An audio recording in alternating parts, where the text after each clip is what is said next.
I'm Jennifer Collins. I'm 34 years old. And 3 months ago, I was sleeping in my car outside a gas station, alone, hungry, and completely invisible to the world passing by. My ex-husband had taken everything from me. Everything. The house we bought together, the cars I helped pay for, even our dog, Max, the golden retriever I'd raised from a puppy. He looked me dead in the eye as I stood there with nothing but a garbage bag full of clothes, and he said, "You're on your own now." Just like that. Cold. Final. And behind him, draped over our leather couch like she owned the place, his new girlfriend smiled.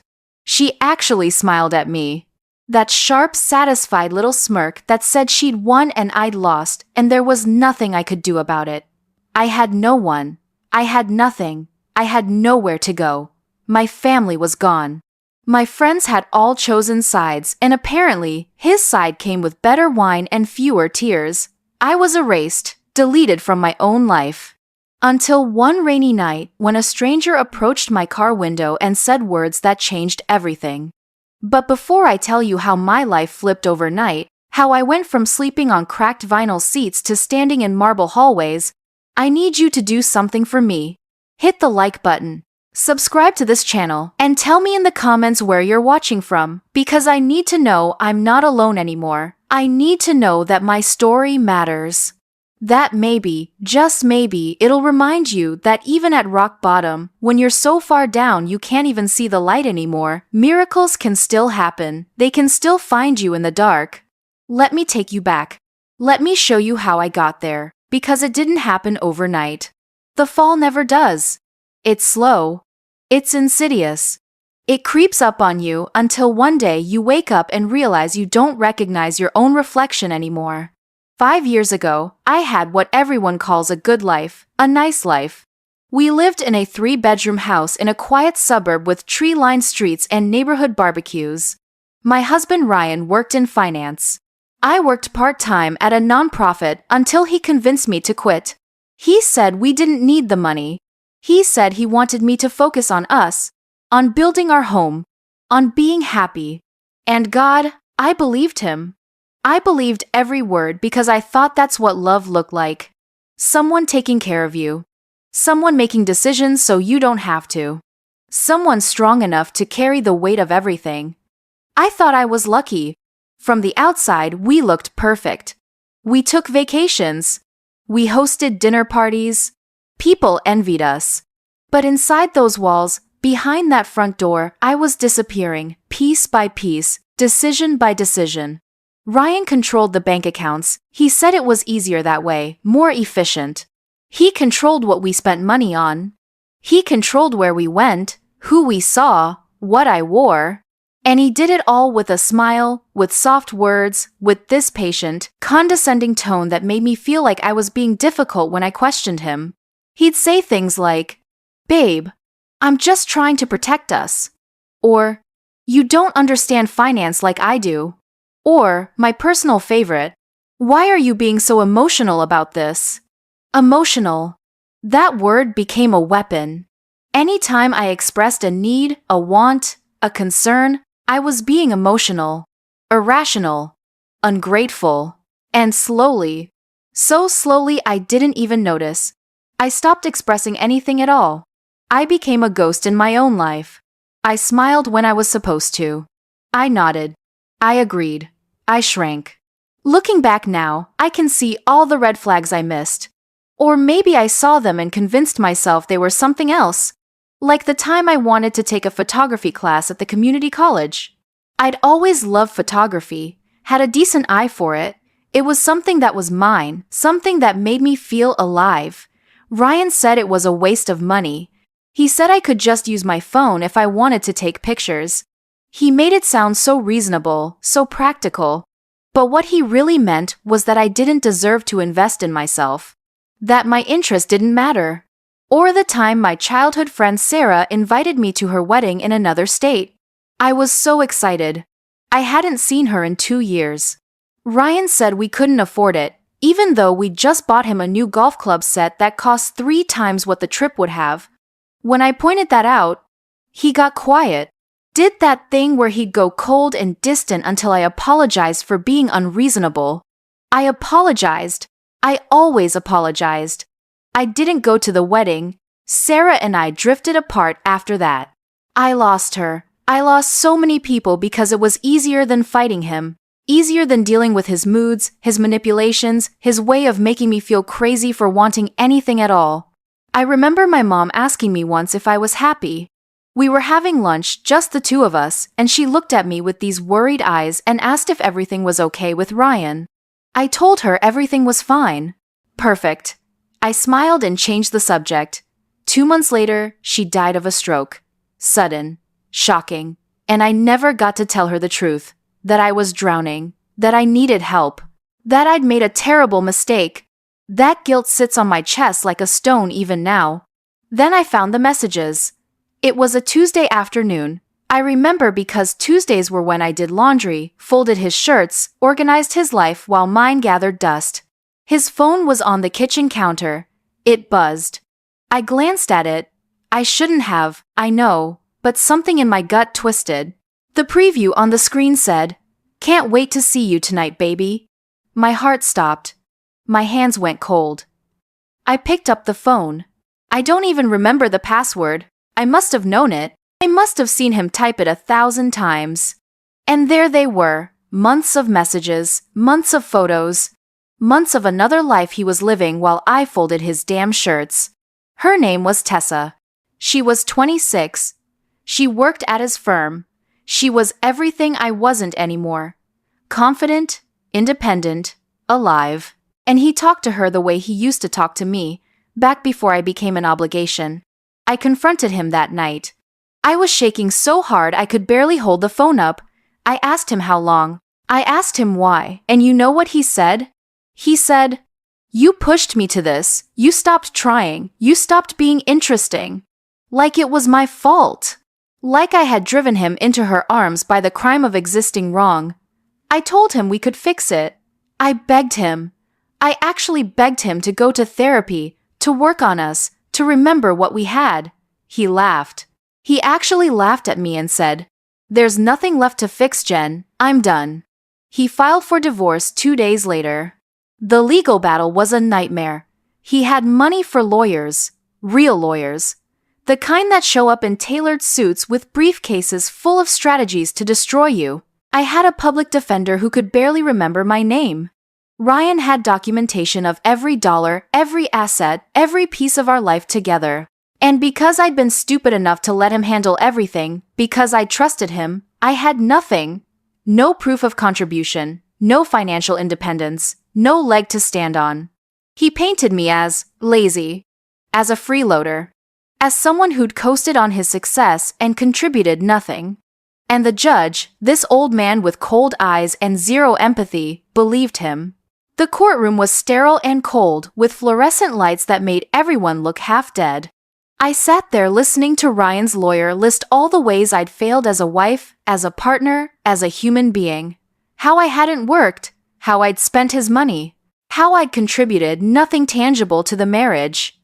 No one mentioned that he'd asked me to quit my job, that he'd controlled every penny, that I'd cooked and cleaned and managed every aspect of our home life while he built his career on the foundation of my unpaid labor. None of that mattered. I lost the house. I lost the cars. I lost Max. I even lost the furniture, the wedding gifts, the photo albums. Everything that proved I'd existed, that I'd mattered, was stripped away and handed to him. And he walked out of that courtroom triumphant, with Tessa on his arm, wearing a dress I used to own. I'll never forget the look on his face. Victorious, vindicated, free. And me? I walked out with $700, 2 suitcases, and a humiliation so deep it felt like my skin was burning. I tried to rebuild. I really did. I stayed with a friend for 2 weeks until her boyfriend made it clear I wasn't welcome. I applied for jobs, but I hadn't worked in years and my resume was a joke. Entry-level positions wanted recent experience. Better positions wanted qualifications I didn't have. I was stuck in this impossible gap where I was simultaneously overqualified and completely unemployable. I slept on a cousin's couch for a month until she said her kids needed the space. Everyone had an excuse. Everyone had a reason why I couldn't stay. And I got it. I did. I was a burden. I was a reminder of failure. I was bad luck in human form, so I ended up in my car. A 2009 Honda Civic with a broken air conditioner and a passenger seat that didn't recline anymore. I parked in different spots every night. Walmart parking lots, rest stops, and finally, a gas station on the edge of town where the lights stayed on all night and I felt almost safe. Almost. I ate whatever I could afford. Dollar menu items, gas station hot dogs, sometimes nothing. I showered at a community center when I could sneak in. I wore the same 3 outfits on rotation. And every single night, I lay in that back seat, staring at the ceiling, wondering how I got here, wondering what I'd done to deserve this, wondering if anyone would even notice if I just disappeared completely. The homelessness itself was something I can't fully describe to someone who hasn't lived it. It's not just about not having a roof, it's about being invisible. People look right through you. You become part of the landscape, like a trash can or a street sign, something to step around. I'd see people I used to know sometimes, from my old life. Once I saw a woman from the neighborhood book club I used to attend. She was coming out of a coffee shop with a latte and a pastry bag. I almost said, "Hello," almost waved. But then I caught sight of my reflection in the store window. Greasy hair, wrinkled clothes, the hollow look in my eyes, and I turned away before she could see me. The shame was suffocating. I started going to a public library during the day, partly for the bathroom, partly for the air conditioning, partly just to feel human, to be around books and quiet and the pretense of normalcy. I'd sit there for hours, reading anything I could find. Self-help books, biographies, fantasy novels that let me escape into other worlds. The librarian, this older woman with kind eyes, never asked questions. She'd just nod at me when I came in. Sometimes she'd leave a granola bar on the table near where I Saturday she knew. She didn't say anything, but she knew. And that small kindness, that tiny acknowledgement of my humanity, sometimes it was the only thing that kept me going. The anger was eating me alive. I was so angry I couldn't breathe sometimes. Angry at Ryan. Angry at the system. Angry at myself for being so stupid, so trusting, so weak. But mostly, I was drowning in pain. The kind of pain that doesn't have words. The kind that sits in your chest like a stone and makes every breath hurt. There were nights I thought about ending it. I won't lie about that. Nights when the weight was so heavy, I couldn't imagine carrying it another day. I'd think about how easy it would be to just drive off a bridge or swallow a bottle of pills. I'd think about how no one would miss me, how the world would keep spinning like I'd never existed at all. But something always stopped me. Maybe it was cowardice. Maybe it was stubbornness. Maybe it was some tiny buried part of me that still believed things could get better. I don't know. But I held on. Day by miserable day, I held on. Then came that rainy night. It was late October, cold, the kind of cold that seeps into your bones when you don't have a real roof over your head. I was curled up in the back seat, wrapped in a thin blanket I'd gotten from a shelter, trying to fall asleep. The rain was hammering the roof of the car, loud and relentless. I remember thinking it matched how I felt inside, just this endless battering storm, and then I saw headlights. Bright. Too bright. A car pulled up next to mine. A nice car. I could tell even in the dark. Something sleek and expensive. My first thought was panic. Was it the police? Was I going to get kicked out of another parking lot? Was it someone dangerous? I sat up, my heart racing. Then the door opened, and a woman stepped out. She was older, maybe in her 50s, wearing a long coat and heels that clicked on the wet pavement. She had an umbrella. She walked right up to my window and tapped on it. I almost didn't open it. Every instinct told me to lock the doors and pretend I wasn't there. But something in her face, something calm and certain, made me crack the window an inch. She leaned down, looked right at me, and said, "Are you Jennifer Collins?" My stomach dropped. How did she know my name? Was this a debt collector? Had Ryan sent someone to humiliate me even further? Was this some kind of sick joke? I managed to nod, barely. She smiled, not a cruel smile. Not a pitying smile. Just calm. She said, "My name is Victoria Grant. I'm an attorney. I've been looking for you for 3 weeks. We need to talk." I told her I didn't have money for a lawyer. I told her she had the wrong person. My voice was shaking. She said, "It's about your Aunt Eleanor. She passed away 2 months ago and she left you something." Aunt Eleanor. I hadn't thought about her in years. She was my mom's older sister. Eccentric, wealthy, distant. She never married, never had kids. She traveled the world, collected art, lived this grand mysterious life that the rest of my family whispered about at holidays. I'd met her maybe 5 times growing up. She sent me a card on my birthdays with a $50 bill inside. That was it. I barely knew her. The last time I saw her was at my mother's funeral. She'd flown in from Paris or Prague or somewhere exotic. She wore all black, elegant and composed, while the rest of us were falling apart. She'd pulled me aside at the reception, held my hand, and said, "Your mother loved you very much. Don't forget who you are, Jennifer." I didn't understand what she meant then. I told Victoria this. I said there must be a mistake. She said, "There's no mistake, Jennifer. Your aunt left you her estate. It's worth $67 million. The world stopped. I mean, it actually stopped. The rain, the sound of the highway, my heartbeat, everything just froze. I stared at her. I couldn't speak, couldn't move. She opened the car door, held the umbrella over me, and said, "Come with me. Let's get you somewhere warm. We have a lot to discuss." I don't remember getting into her car. I don't remember the drive. I just remember sitting in the passenger seat of this pristine vehicle, shaking, crying, thinking I'd lost my mind, that I'd finally cracked. That grief and desperation had broken my brain and I was hallucinating. But Victoria was real. The leather seats were real. The warm air blowing from the vents was real. She took me to her office. A high-rise building downtown with glass walls and soft lighting and furniture that probably cost more than I used to make in a year.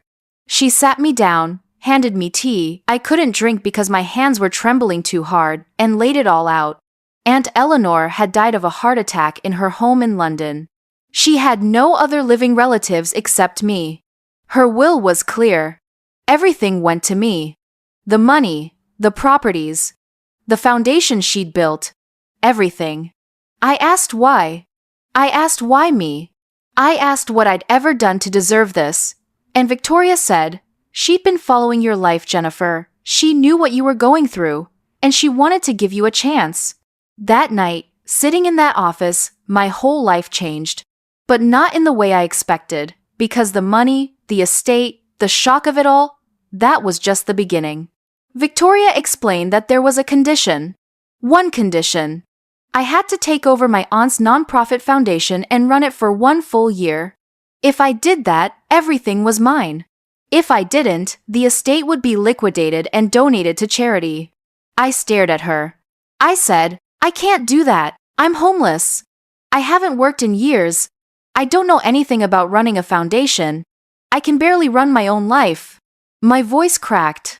The anger was back, mixed with disbelief and fear. I felt like the universe was playing a cruel joke, dangling this impossible lifeline in front of me just to watch me fail again. But Victoria leaned forward, her eyes steady, and she said, "Your aunt believed in you, Jennifer. When no one else did, she believed you had something valuable inside you. She wanted to give you the chance to find it." I wanted to scream. I wanted to throw something. I wanted to tell her that belief doesn't pay rent, doesn't put food in your stomach, doesn't undo the damage that's been done. But instead, I just sat there, tears streaming down my face, and whispered, "What if I can't do it?" She said, "Then you'll have tried. And that's more than you're doing now." That stung. It was harsh, but it was true. And maybe that's what I needed. Not more pity. Not more softness. but a hard truth that pushed me to decide who I wanted to be. I left that office in a daze. Victoria arranged for me to stay in a hotel that night. A real hotel. The kind with fluffy robes and room service and a bed so soft I almost forgot how to sleep. I stood in the shower for an hour, letting hot water wash away weeks of grime and shame. I scrubbed my skin until it was red and raw, trying to wash away the feeling of being dirty, of being less than. And then, I stood in front of the bathroom mirror, staring at myself. I looked horrible, gaunt, exhausted, hollow. But somewhere in those eyes, underneath all the pain and anger, I saw something flicker. Something I thought Ryan had killed. A tiny, stubborn spark that whispered, "What if? What if I could do this? What if Aunt Eleanor was right? What if I was more than the failure everyone had made me feel like?" I gripped the edge of the sink, looked at my reflection, and whispered, "Let's see who I can become." It wasn't confidence, it wasn't hope, it was defiance. Pure, raw defiance. I was so tired of being beaten down, so tired of losing, so tired of being invisible. If I was going to fail, I'd fail trying. And maybe, just maybe, I wouldn't fail at all. The foundation was called the Eleanor Hastings Foundation for Women's Empowerment. It funded education programs, job training, shelters, legal aid, everything designed to help women rebuild their lives after trauma. The irony wasn't lost on me. Here I was, the living embodiment of everything this foundation was supposed to help, suddenly, in charge of it. The board met me with skepticism. I could see it in their faces the first time I walked into that conference room. 10 people in expensive suits, sitting around a table that probably cost more than my car, staring at me like I was an intruder. A mistake. I wore a blazer Victoria had bought me. My hair was clean but unstyled. I had no idea what I was doing. The chairman, a man named Edward Brennan, looked me up and down and said, "With all due respect, Miss Collins, what qualifications do you have to run an organization of this magnitude?" The disrespect dripped from every word. I wanted to run. I wanted to disappear. But then I felt it. That anger. That deep, burning anger at every man who'd ever underestimated me, controlled me, dismissed me. And I looked him right in the eye and said, "With all due respect, Mr. Brennan, I've lived the life of the women we serve. I know what it's like to lose everything, to be powerless, to rebuild from nothing. So maybe I don't have your degrees or your resume. But I have something you'll never have. I have their story. And I'll fight for them like my life depends on it, because it does." The room went silent. I thought I'd blown it. But then a woman at the end of the table, Margaret Liu, the head of operations, smiled and said, "I think we should give her a chance." The first month was hell. I had so much to learn. Budgets, grant applications, donor relations, legal compliance. I spent every night reading, studying, asking questions. Margaret became my ally. She saw something in me, believed in me when I didn't believe in myself. She taught me the systems, introduced me to key people, covered for my mistakes. And there were so many mistakes. I approved the wrong expenditure. I fumbled a donor meeting. I accidentally sent a confidential email to the wrong person. Every day felt like I was drowning. And every day, Edward watched me like a hawk, waiting for me to fail so he could swoop in and say he was right. But I didn't quit. I couldn't. Because every time I wanted to, I'd think about Aunt Eleanor. About the fact that she'd watched me suffer and still believed I was worth saving. I'd think about that gas station parking lot. About the rain. About how close I'd come to giving up entirely. And I'd push through one more day. Slowly, things started to click. I started understanding the rhythm of the work. I started seeing patterns, connections, opportunities.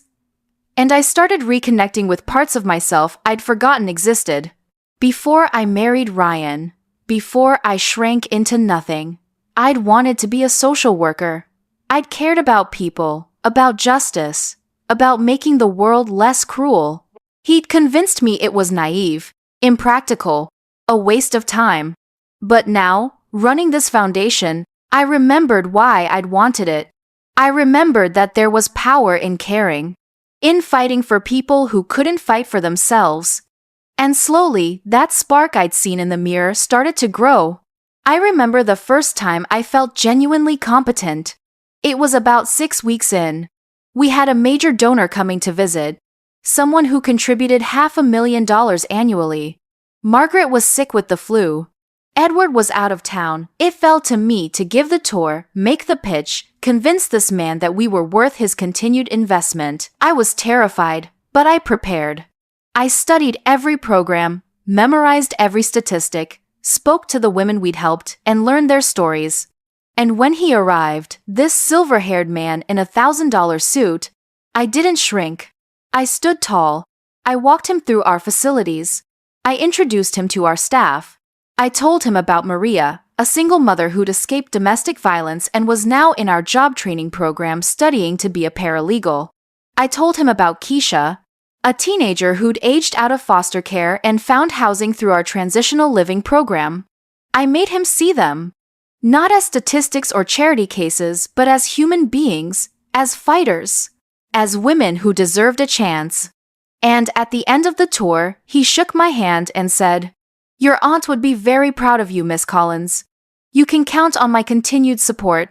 I held it together until he left. Then I went into my office, closed the door, and cried. Not from sadness, from relief, from pride, from the realization that I could actually do this. Then I met Daniel. Daniel Mercer. He was one of my aunt's longtime advisors, a consultant who'd worked with the foundation for years. He was quiet, thoughtful. He didn't talk down to me or treat me like I was incompetent. He just helped, patiently, kindly.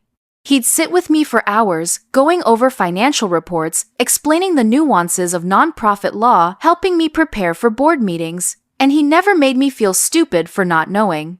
He'd say things like, "You're learning faster than anyone I've seen," or, "Your instincts are good, Jennifer. Trust them." At first, I didn't trust him. I couldn't. Every kind man in my life had turned out to be something else. But Daniel was consistent, steady. He didn't want anything from me except to see me succeed. And slowly, over weeks and months, I started to lean on him. Not in a dependent way, not like I had with Ryan, but as a partner, an equal, someone who respected me. One night, we were working late in my office. I was frustrated, close to tears because Edward had challenged a proposal I'd worked on for weeks. I threw my pen down and said, "Why am I even doing this? He's never going to respect me. None of them are." And Daniel looked at me with this calm, certain expression and said, "You're not doing this for his respect, Jennifer. You're doing it for yours." And something in me shifted. He was right. This wasn't about proving anything to Edward or the board or Ryan or anyone else.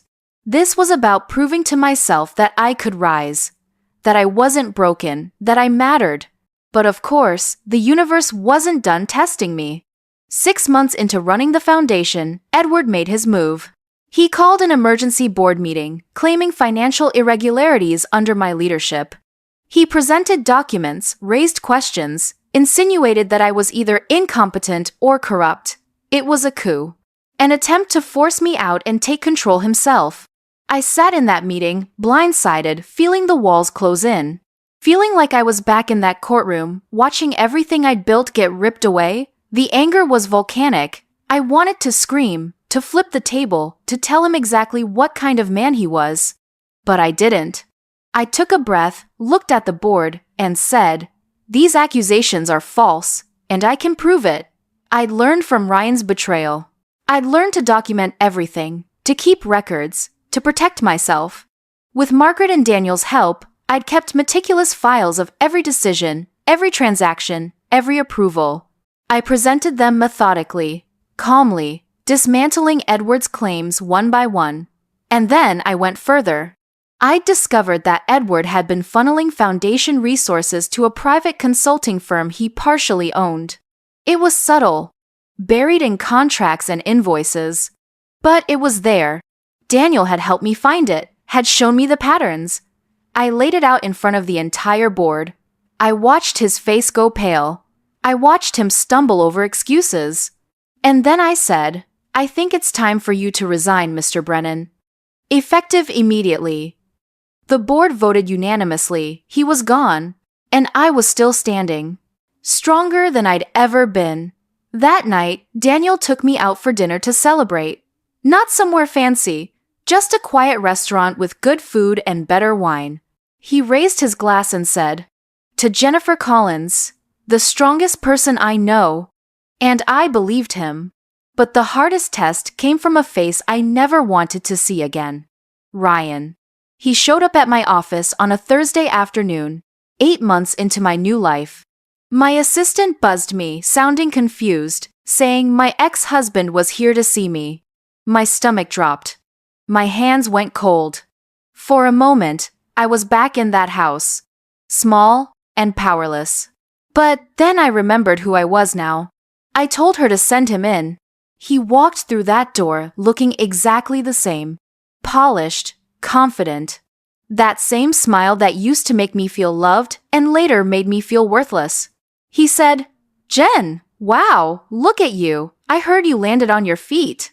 His tone was light, casual, like we were old friends catching up. Like he hadn't destroyed me. I didn't stand. I didn't smile. I said, "What do you want, Ryan?" He sat down, uninvited, leaned back in the chair, and said, "I wanted to check on you. Make sure you're okay. I heard about the inheritance. That's amazing. Really, you deserve it." Every word was poison wrapped in sugar. I could see through it now. The manipulation, the condescension, the barely hidden jealousy. He wasn't here to check on me. He was here because he couldn't stand that I'd risen without him. That I was successful, powerful, happy. That I didn't need him anymore. He started talking about mistakes, about how maybe we'd both been too hasty, about how people change and grow. He even had the audacity to suggest we reconnect. And I just stared at him. This man who'd taken everything from me, who'd called me worthless, who'd left me with nothing. And I felt nothing. No love, no hate, just a cold, clear certainty. I stood up, walked to the door, opened it, and said, "I'm going to need you to leave now, Ryan, and don't come back."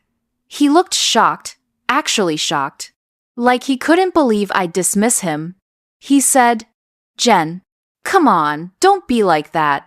And I said, "I'm not being like anything. I'm just done. You're done. We're done. And I have actual work to do." He stood, his face reddening. For a second, I saw the anger he used to hide so well. The control freak underneath the charm. He said, "You know, you always were ungrateful. I gave you everything, and this is how you repay me?" And I laughed.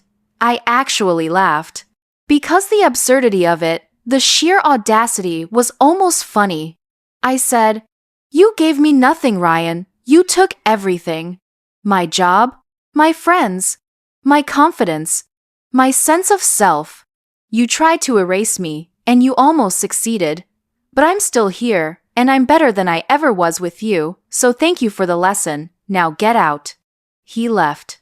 And I closed the door behind him and stood there, shaking. Not with fear, not with sadness, with relief, with power, with the absolute certainty that I'd won. Not because I had money or success, but because I'd reclaimed myself. I called Daniel afterward, told him what happened. He asked if I was okay. I said yes, and I meant it. The foundation thrived under my leadership. 9 months in, I launched a new initiative. A program specifically designed to help women leaving abusive or controlling relationships rebuild their financial independence. We provided legal aid, job training, temporary housing, therapy, everything I'd needed and didn't have. I poured my pain into that program. Every ounce of anger, every moment of humiliation, every night in that car, I turned it into something that could help someone else. We called it the New Beginnings Project. And within 3 months, we'd helped over 200 women. I met some of them, heard their stories, saw my own reflection in their eyes. One woman, Claire, told me her husband had convinced her she was too stupid to work, that she'd never make it on her own. Through our program, she got training as a medical technician. 6 months later, she sent me a photo of her first apartment, her first place that was truly hers. She was smiling. Actually smiling. And in the card, she wrote, "You showed me it was possible. Thank you for seeing me." I cried reading that. Because I knew exactly how she felt. To be invisible and then to be seen. To be told you're worthless and then to discover you're not, it's everything. And every time I shook their hand, every time I saw them smile or stand a little taller, I felt Aunt Eleanor's presence. I felt like I was finally doing what I was meant to do. The media picked up the story. From homeless to humanitarian. They interviewed me, put my face on magazines, called me inspiring. And it was surreal, uncomfortable, but also validating. Not because I needed the world to see me, but because those women, the ones we were helping, they needed to see that it was possible. That you could fall all the way to the bottom and still climb back up. That your past didn't define your future. I did interviews where I told my story. The whole ugly truth. The divorce. The homelessness. The gas station parking lot. Some people said I was brave. Some said I was looking for attention. I didn't care. Because for every critic, there were 10 women who reached out and said, "Me too. That's my story too. Thank you for telling it." And that made every uncomfortable moment worth it. And Daniel and I grew closer. Not rushed, not desperate, just natural, easy. He asked me to dinner one night, not as colleagues but as something more. And I was terrified. Terrified of being controlled again. Of losing myself again. But he saw it in my face, and he said, "Jennifer, I don't want to fix you or save you. I just want to know you, as you are. If that's something you want too." And it was. Slowly, carefully, we built something based on respect and partnership and genuine affection. He never tried to take over. Never made decisions for me. Never made me feel small. He celebrated my strength. Encouraged my independence. Loved me not despite my scars but because of the person they'd made me. And for the first time in my life, I felt like I was in a relationship as an equal. As myself. We took things slow. Some nights we'd just sit together, talking about everything and nothing. He told me about his childhood, his dreams, his failures. I told him mine. The real ones. The painful ones. And he didn't flinch. Didn't try to minimize or fix. He just listened. Held my hand. Reminded me I wasn't alone anymore. On our 6-month anniversary, he took me to an art gallery. He knew I'd always wanted to take a photography class, that it was one of the dreams Ryan had crushed. He'd arranged for a private showing of a photographer whose work I admired. And at the end, he handed me a box. Inside was a camera. A real professional camera. And a card that said, "For all the moments you'll capture from here on out." I cried. And he held me. And I realized that this feeling of being truly seen and valued, this was what love was supposed to be. A year after that rainy night, I did something I needed to do. I drove back to that gas station, parked in the same spot where my car used to sit. It looked exactly the same. Fluorescent lights. Cracked pavement. The hum of traffic in the distance. But I was different. I stood there in the cold, looking up at the sky, and I thought about Aunt Eleanor. This woman I barely knew who'd seen me when I was invisible. Who'd believed in me when I didn't believe in myself. Who'd given me not just money, but a map back to who I was supposed to be. I found out later, through letters she'd left with Victoria, that she'd been following my life for years. She'd known about Ryan, about the divorce, about my fall. And she'd waited, watching, hoping I'd find the strength to survive. Her inheritance wasn't a gift. It was a test. A challenge. She wanted to see if I'd rise, if I'd fight, if I'd reclaim myself. And she'd structured it perfectly, knowing that the money alone would mean nothing if I didn't earn back my own sense of worth. In one of her letters, she wrote, Jennifer, you are stronger than anyone ever told you. Stronger than you know. I'm giving you the tools, but the rebuilding, that's on you. And I believe, with every fiber of my being, that you can do it. You remind me of myself at your age. Broken, lost, angry at the world. But I found my way, and so will you. Don't let them define you. Don't let the pain win. Rise, my dear girl, rise. I cried when I read that, cried so hard I couldn't breathe, because she was right.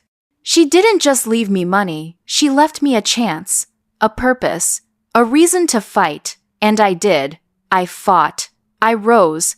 I became someone I'm proud of. Now, I run a foundation that changes lives. I wake up every day with purpose. I'm surrounded by people who respect me, who value me, who see me. I've built a life that's mine, not dependent on anyone else, not controlled by anyone else, just mine. And yes, I have money, security, comfort. But that's not what saved me. What saved me was realizing that I was worth saving, that my pain had meaning, that my story mattered. I still have hard days, days when the anger bubbles up, when I remember what Ryan did, what the system did, what I allowed to happen to myself, but I don't let it consume me anymore. I use it. I channel it into my work, into helping others, into being the person Aunt Eleanor believed I could be. And I'm building something beautiful from the wreckage. Last month, we opened our 5th transitional housing facility.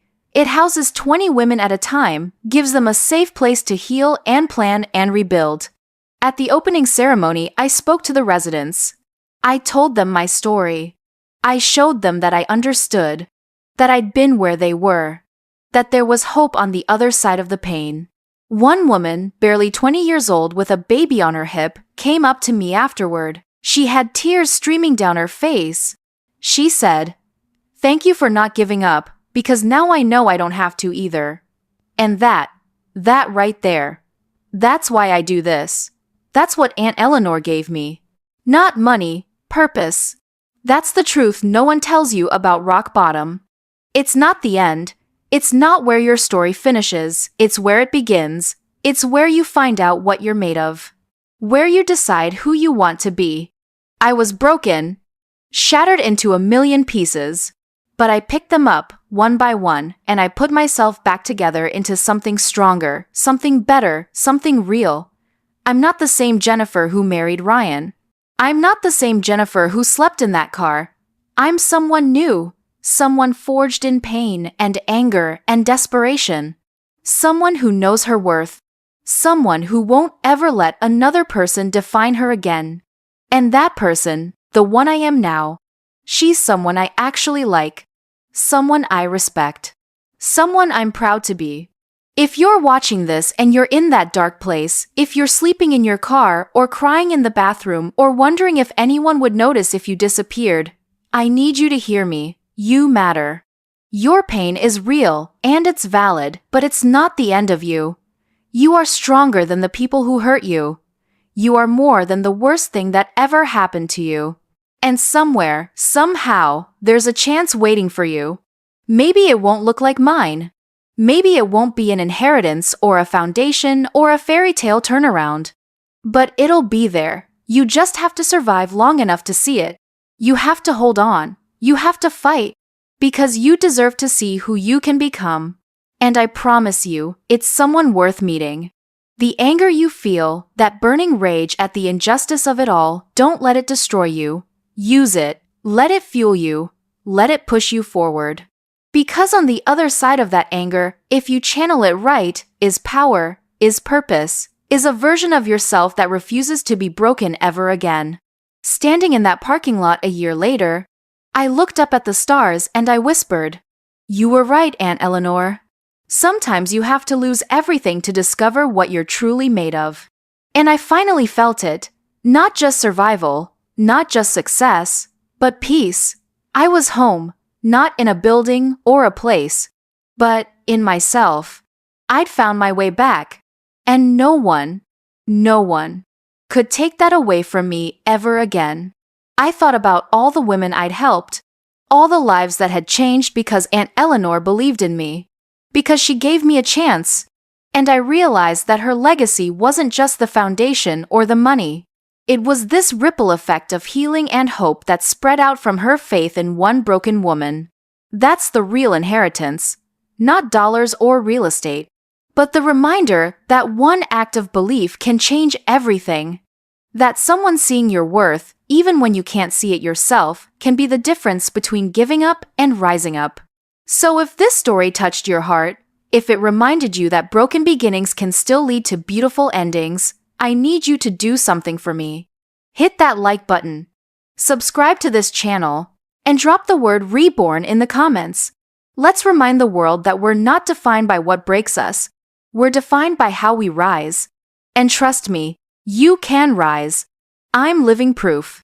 From that gas station parking lot to running a multi-million-dollar foundation, from invisible to unstoppable, I rose. And so can you. Thank you for listening. Thank you for being here. Thank you for reminding me that my story matters. Now go out there and write yours. Make it messy. Make it painful. Make it real. But most of all, make it yours. Because you deserve a beautiful ending. And it starts right now, right here, with the decision to keep going, to keep fighting, to keep believing that somewhere, somehow, there's a version of you waiting to emerge from the ashes. A version that's stronger, fiercer, more authentic than anything you've been before. That version is worth fighting for. You are worth fighting for. Don't ever forget that. Don't ever let anyone convince you otherwise. Because I'm standing here today as proof that miracles happen. That rock bottom can be a foundation. That the worst chapter of your life doesn't have to be the last one. Rise. Please. Rise.